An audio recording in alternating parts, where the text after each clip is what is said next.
साईराम। अप्रैल 2010 की बात है और मुझे वो दिन आज भी बहुत अच्छी तरह से याद है।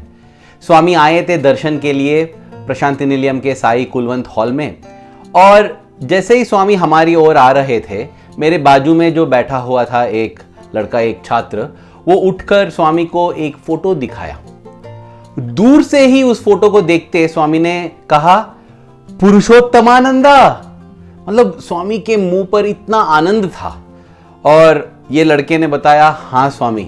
और स्वामी पास आए और कुछ बातचीत हुई स्वामी और इस छात्र के बीच। फिर स्वामी चले गए अंदर इंटरव्यू रूम में। मैं उत्सुक था ये जानने के लिए कि क्या बातचीत चल रही थी इस छात्र और स्वामी के बीच में। तब इसने बताया कि ये गया था हिमालय में ऋषिकेश में वशिष्ठ गुफा नाम का एक गुफा है। उस गुफा में स्वामी पुरुषोत्तमानंद ने तपस्या किया था। स्वामी पुरुषोत्तमानंद जी के शिष्य जो थे, उन्होंने ये बताया कि उनके आश्रम में एक फोटो हुआ करता था स्वामी और स्वामी पुरुषोत्तमानंद का, लेकिन वो खो गया था, इसलिए वे सब बहुत दुखी थे। तब ये छात्र ने क्या किया, आके आर्काइव से ढूंढ के निकाला ये फोटो और इस फोटो को प्रिंट करके फ्रेम करा के वो भेजना चाहता था वहां ऋषिकेश में। उससे पहले वो स्वामी को दिखाया था और स्वामी ने ब्लेसिंग देकर इसको भी आशीर्वाद दिए, इसको पाद नमस्कार भी मिला और ये बहुत खुश था। और इसने कहा कि मैं अभी ये फोटो को भेजने वाला हूं स्वामी पुरुषोत्तमानंद जी के आश्रम के लिए। ये स्वामी पुरुषोत्तमानंद जी कौन है और इनकी स्वामी के साथ क्या रिश्ता है, क्या कहानी है। स्वामी अपने प्रवचनों में कहते हैं कि चाहे तुम जंगल में हो या आसमान में हो, तुम समुंदर के नीचे हो या पहाड़ के ऊपर हो, तुम चाहे शहर में हो या गांव में हो, जहां भी तुम हो ना, अगर दिल में तुम भगवान को चाहते हैं तो भगवान स्वयं अपने आप को आपके सामने प्रकट कर लेंगे, वहां प्रकट हो जाते हैं और आपको आशीर्वाद देते हैं। जब मुझे स्वामी पुरुषोत्तमानंद जी का कहानी सुनने को और पढ़ने को मिला मौका सत्यम शिवम सुंदरम में, तब मुझे ये पता चला कि हाँ, स्वामी जो कहते हैं ना, ये सत्य है। हम जहाँ भी रहे, जैसे भी रहे, स्वामी अवश्य हम तक पहुँच जाएंगे अगर हम चाहते हैं कि स्वामी हमें दर्शन दे। प्रेम स्वरूपुला। स्वामी पुरुषोत्तमानंदा स्वामी ब्रह्मानंदा जी के शिष्य है। स्वामी ब्रह्मानंद जी हम जानते हैं वे श्री रामकृष्ण परमहंस जी के शिष्य थे। 1918 में ही स्वामी पुरुषोत्तमानंद ने अपने गुरुजी स्वामी ब्रह्मानंद को एक पत्र लिखा था, जिसमें उन्होंने ये बताया था कि ये जानते हुए कि ये जगत मायामय है, मुझे तब तक शांति नहीं मिलेगी जब तक मैं सत्य के सामने नहीं आ जाऊंगा। मैं सत्य को अपने सामने प्रकट करना चाहता हूं, मैं भगवान का दर्शन करना चाहता हूं और इसके लिए जो भी साधना करना है वो साधना करने के लिए मैं तैयार हूं। पूरा दृढ़ निश्चय के साथ इन्होंने ये पत्र लिखा था। इसके बाद वे चल पड़े साधना करने के लिए, हिमालय की ओर निकले और ढूंढ रहे थे एक ऐसा स्थान जहां पर वे अपना तपस कर सकते हैं, अपने तपोभूमि को खोज रहे थे। तो ये आए एक पहाड़ी के नीचे एक छोटा सा गुफा में।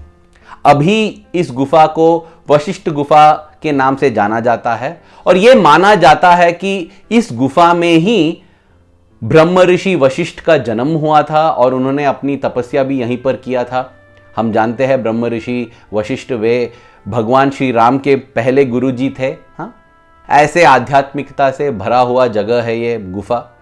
तो इस गुफा में स्वामी पुरुषोत्तमानंदा अपना तपस्या करने लगे। 1918 से लेकर 10, 20, 30 साल के लिए उन्होंने कठोर तपस्या की, घोर तपस्या किया इन्होंने इधर। और फिर 1957 में भगवान श्री सत्य साई बाबा, हमारे प्रिय स्वामी, चल पड़े पुट्टपर्ती से ऋषिकेश के ओर। उन्हें आमंत्रित किया गया था स्वामी शिवानंद जी के आश्रम में। स्वामी शिवानंद जी वहीं ऋषिकेश में रहते थे, उनका आश्रम था और अभी भी है उनका आश्रम, हाँ, डिवाइन लाइफ सोसाइटी का आश्रम। तो स्वामी वहाँ मेहमान बनकर आने वाले थे उस समय स्वामी के साथ थे प्रोफेसर नारायण कस्तूरी, जिन्होंने स्वामी का जीवन चरित्र लिखा है, श्री राजा रेड्डी जो मशहूर गायक थे, इनके अलावा वेंकटगिरी राज्य के मशहूर गायक रामन और लक्ष्मणन, ये दोनों ट्विन्स थे, वे भी थे स्वामी के साथ। और स्वामी के साथ थे डिवाइन लाइफ सोसाइटी जो वेंकटगिरी में था, उसका अध्यक्ष जिनका नाम है श्री सुब्बरामैया। ये सब स्वामी के साथ चल पड़े थे ऋषिकेश। और स्वामी एक हफ्ते के लिए ऑलमोस्ट रहे श्री शिवानंद जी के आश्रम में। उस एक हफ्ते में स्वामी इधर उधर जाते थे।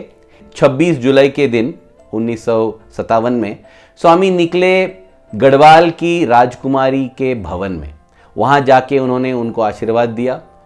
लेकिन जब वापस लौट रहे थे ना, स्वामी ने अपनी गाड़ी रोक दिया रास्ते पर और उतर गए और नीचे उतरने लगे। नीचे गंगा बह रही थी, उस गंगा की ओर स्वामी चल पड़े। नीचे चल के जा रहे, इतने तेजी से जा रहे हैं तो तुरंत निकले गाड़ी से कस्तूरी जी, राजा रेड्डी जी, रामन, लक्ष्मणन, ये सब, और अपने डिवाइन लाइफ सोसाइटी के अध्यक्ष श्री सुब्बरामैया ये भी निकले। सब जाने लगे स्वामी के साथ। ये देखना चाहते थे कि स्वामी कहाँ जा रहे हैं और क्यों इतने तेजी से जा रहे हैं। वे जानते नहीं थे कि यहीं पर है वो वशिष्ठ गुफा, और उस वशिष्ठ गुफा के भीतर बैठे हुए थे स्वामी पुरुषोत्तमानंद जी। तो स्वामी गए सीधा गुफा के अंदर, उन्होंने प्रवेश किया और बताए उन्होंने स्वामी पुरुषोत्तमानंद जी को, मैं आ गया हूं। और जैसे ही स्वामी पुरुषोत्तमानंद ने स्वामी का दर्शन किया ना, उनके आंखों से आंसू निकलने लगे, अश्रुधारा बहने लगी। वे इतने आनंद से भर गए थे कि वो कुछ कह नहीं पा रहे थे, कुछ बोल नहीं पा रहे थे। स्वामी ने उनको आशीर्वाद दिया और उनसे कहा कि तुमने बहुत कठिन और घोर तपस्या किया है, साधना किया है तुमने, और मैं तुम्हें आशीर्वाद दे रहा हूँ, आशीर्वाद देने आया हूँ। और स्वामी उनसे पूछे, तुम्हें क्या चाहिए?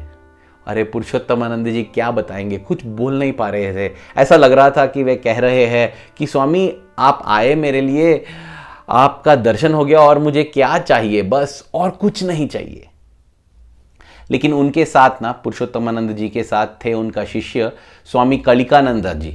तो स्वामी कलिकानंद जी ने स्वामी से कहा कि पुरुषोत्तमानंद जी को त्यागराज कृति जो है ना, त्यागराज जी के कीर्तन, वो बहुत पसंद है, क्या आप गा सकते हैं? तो स्वामी ने कहा, हाँ ज़रूर गाऊंगा, अवश्य गाऊंगा। कौन सा कृति चाहिए? अभी स्वामी के साथ जैसे मैंने कहा राजा रेड्डी थे और रामन और लक्ष्मणन थे, जो सब गायक है, मशहूर गायक है। लेकिन कलिकानंद जी ने एक ऐसे कृति का नाम बताया जो ये सब जानते ही नहीं थे। उन्होंने कहा, स्वामी आप गाइए श्री रघुवर सुगुणालया। ये लोग तो जानते नहीं थे, लेकिन स्वामी जानते हैं ना, तो स्वामी गाने लगे और पुरुषोत्तमानंद जी को आनंद दे दिया। मतलब उनके नाम में जो आनंद है ना, पुरुषोत्तमानंद, इस पुरुषोत्तम के आने से उनको आनंद मिल गया। ये हो गया उनका नाम का अर्थ। तो ये आनंद में भरे हुए थे। और जैसे ही स्वामी ने गाना ख़त्म किया तो इन्होंने कहा कि स्वामी मुझे लगता है आपको उन्हीं ने भेजा है, मतलब आपको भगवान श्री राम ने ही भेजा है। फिर स्वामी ने कहा, नहीं नहीं, वे ही स्वयं आए हैं। हाँ, भगवान श्री राम ने नहीं भेजा था स्वामी को, भगवान श्री राम स्वयं आए थे, पुरुषोत्तम आए थे पुरुषोत्तमानंद के पास। तो पुरुषोत्तमानंद जी बहुत खुश हो गए। स्वामी कलिकानंद जी को ना, मतलब पेट में कुछ दर्द था और उनको ये प्रॉब्लम थी बहुत सालों से। स्वामी अपने हाथों से विभूति सृष्टि किए और उन्हें दे दिया, जिसके कारण उनका पेट ठीक हो गया। उसके बाद स्वामी ने एक स्फटिक माला सृष्टि किया और ये उन्होंने डाल दिया पुरुषोत्तमानंद जी के गले में।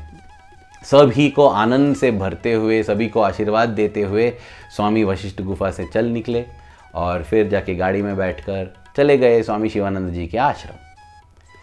3 दिन में 3 बार स्वामी पुरुषोत्तमानंद जी के आश्रम गए उस गुफा में। और बाकी लोग को मतलब लग रहा था फिर से क्यों उधर ही जाना, उधर क्या है देखने, मतलब क्यों बार बार जाना है। और अगला दिन ना लोग तो ऐसे बोल रहे थे कि क्यों जाना है क्यों जाना है, लेकिन उसके साथ वर्षा भी होने लगी, मतलब बादल गरजने लगे। तो इनका जो गरज था ना वो भी बढ़ गया कि स्वामी क्यों जाना है इधर इतना देर तक, और बारिश भी आ रहा है, नहीं कहीं और जाएंगे, मतलब ऐसे बोल रहे थे। लेकिन स्वामी ने सबका गरजना बंद कर दिया, बादल का भी गरजना, क्योंकि स्वामी फिर से गए। और लोग क्या करते, भक्त क्या करते, ये लोग भी गए स्वामी के साथ, क्योंकि स्वामी जहाँ जाते हैं वहीं जाएंगे ना भक्त। ये लोग भी गए स्वामी के साथ। इस दिन जब स्वामी गए ना, एक ऐसा चमत्कार हुआ जो सभी के मन में, सभी के दिल में हमेशा के लिए रहेगा। और ये हम जानते हैं श्री सुब्बरामैया जी के शब्दों में, क्योंकि वे थे ये देखने के लिए। उस दिन जब स्वामी वशिष्ठ गुफा के अंदर गए, स्वामी पुरुषोत्तमानंद जी के साथ थे। स्वामी ने कहा कि सब लोग बाहर जाओ, सिर्फ मैं और स्वामी पुरुषोत्तमानंद जी यहाँ रहेंगे। तो सब लोग बाहर गए, और लेकिन दरवाजे के पास खड़े थे श्री सुब्बरामैया जी।